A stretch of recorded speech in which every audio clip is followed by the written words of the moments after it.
కోట్లు సంపాదించిన వాడికి ఏమైనా కొమ్ములున్నాయా? నీకంటే ఎక్కువ బ్రెయిన్ ఉందా? నీకంటే 24 గంటల కంటే ఎక్కువ సమయం ఉందా? వాడు ఎందుకు కోట్లు సంపాదిస్తుండు, మనం ఎందుకు సంపాదించట్లేదు? ఎప్పుడన్నా ఆలోచించినవా? ఆలోచిస్తే నువ్వు ఇట్లా ఉంటావా? 1,00,000 రూపాయలు సంపాదించాలంటే 1,00,000 రూపాయలు సంపాదించే మనిషికుండే లక్షణాలు ఫస్ట్ రావాలా. మనిషి యొక్క స్టామినాని మర్చిపోయి 20, 30, 50 వేలకి అమ్ముడు పోతున్నాడు. పొద్దున్న లేసామా, లంచ్ బాక్స్ కట్టుకున్నామా, ట్రాఫిక్ లో హడావిడిగా బయలుదేరామా, అక్కడ పంచ్ కొట్టామా, సరిగ్గా సమయానికి బాస్ తిట్లు భరించామా, టార్గెట్ ని భరించామా, ఆ స్ట్రెస్ అంతా తీసుకొచ్చి పిల్ల పైన తీసామా, రాత్రికి టీవీ చూసి సప్పట్లు కొట్టి పడుకున్నామా, నెక్స్ట్ డే రిపీట్. జీవితం మొత్తం రిపీట్.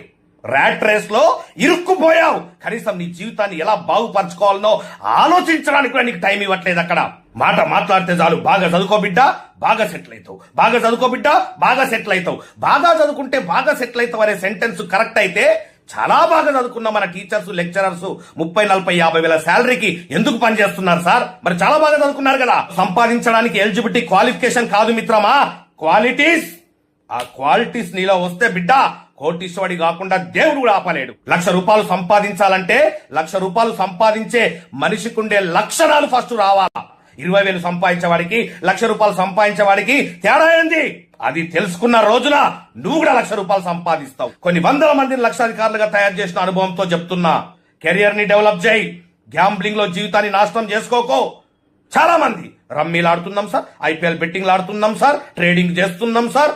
చేయొద్దని నేను చెప్పట్లే, ఇవన్నిటిని గ్యాంబ్లింగ్ ఫీల్డ్స్ అంటారు. ఇవన్నీ ఎప్పుడు డిమాండ్ లో ఉంటాయో, ఎప్పుడు పడిపోతాయో వాటికే తెలియదు. కత్తి పట్టినటువంటి ఫ్యాక్షనిస్ట్ కత్తి చేతిలోనే చచ్చిపోతాడు. గ్యాంబ్లింగ్ లో డబ్బులు సంపాదించిన వ్యక్తి ఆ గ్యాంబ్లింగ్ లోనే డబ్బులు పోగొట్టుకుంటాడు. ఇదే కర్మ సిద్ధాంతం. గ్యాంబ్లింగ్ వద్దు మిత్రమా, కెరియర్ ని డెవలప్ చేయి. ఇంకా ఎంత దారుణంగా దిగజారిపోతున్నామంటే, ఫ్రీ బస్ ఇచ్చారు కదండి, ఫ్రీ పెన్షన్ ఇస్తున్నారండి, ఫ్రీ రేషన్ వస్తుందండి. ఫ్రీకి అలవాటు పడిపోయినావు. నీ శక్తి సామర్థ్యాల్ని మర్చిపోయినావా? పరిగెత్తి పాలు తాగడం కంటే నిలబడి నీళ్లు తాగడం చాలా మంచిది.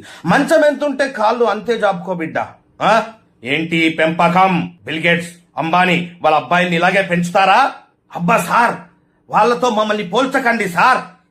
వాళ్ళకేమన్నా కొమ్ములున్నాయా? కోట్లు సంపాదించిన వాడికి ఏమైనా కొమ్ములున్నాయా? నీకంటే ఎక్కువ బ్రెయిన్ ఉందా? నీకంటే 24 గంటల కంటే ఎక్కువ సమయం ఉందా? వాడు ఎందుకు కోట్లు సంపాదిస్తుండు, మనం ఎందుకు సంపాదించట్లేదు?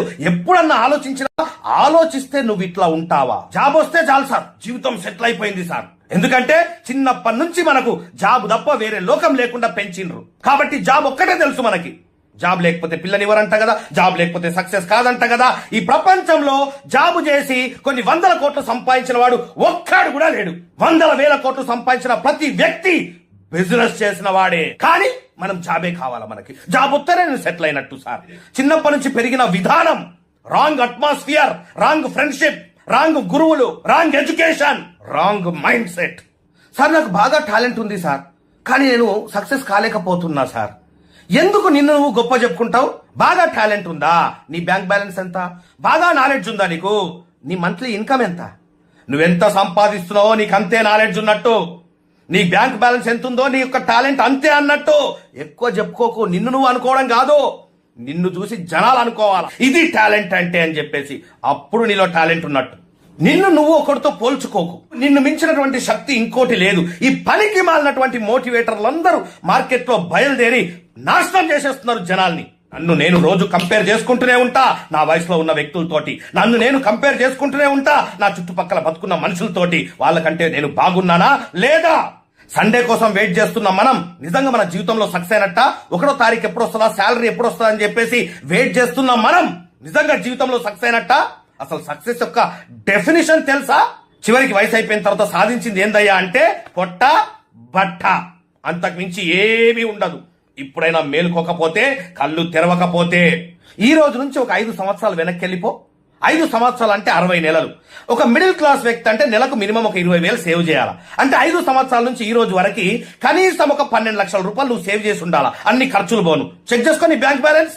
5 సంవత్సరాల నుంచి ఈ రోజు వరకు ఒక 12 లక్షలు నీ బ్యాంక్ బ్యాలెన్స్ పెరగలేదంటే అదేం జాబ్ అయ్యా? అదేం బిజినెస్ అయ్యా? ఎక్కడ పని చేస్తున్నావయ్యా? అసలు నీకు అర్థమవుతుందా ఏం పని చేయాలో? అసలు నీకు ఒక గురువు ఉన్నాడా? నీకే మొత్తం తెలుసనే అహంకారంతో జీవితాన్ని నాశనం చేసుకుంటున్నావా? జాబులు రావట్లేదు సార్, మా గవర్నమెంట్ జాబ్స్ ఇవ్వట్లేదు సార్. ఎంతసేపు ఒకరిని బ్లేమ్ చేయడమే. సొంత కాళ్ళపై నిలబడలేవా? పానీపూరి బండి పెట్టుకున్న వ్యక్తి ఎంత సంపాదిస్తుండో తెలుసా? ఒక ఛాయ్ దుకాణం పెట్టుకున్న వ్యక్తి ఎంత సంపాదిస్తుండో తెలుసా? ఒక బజ్జీలు అమ్ముకునే వ్యక్తి ఎంత సంపాదిస్తుండో తెలుసా? ఒక బిర్యానీ పాయింట్ పెట్టుకున్న వ్యక్తి ఎంత సంపాదిస్తుండో తెలుసా? వీళ్ళందరి ఇన్కమ్ 50,000 తక్కువ లేదు. ఒక ఓలా ఊబర్ లో ఒక డ్రైవర్ ఎంత సంపాదిస్తుండో తెలుసా? ఒక స్విగ్గీ జొమాటోలో ఒక డెలివరీ బాయ్ ఎంత సంపాదిస్తుండో తెలుసా? వీళ్ళెవ్వరి ఇన్కమ్ 50,000 కంటే తక్కువ లేదు. ఈ ప్రపంచంలో నేను రక్కేస్తా, పీకేస్తా, నరికేస్తా, కొరికేస్తా, పాతేస్తా, గెలిచేస్తా అనే వాడికి వాల్యూ లేదు.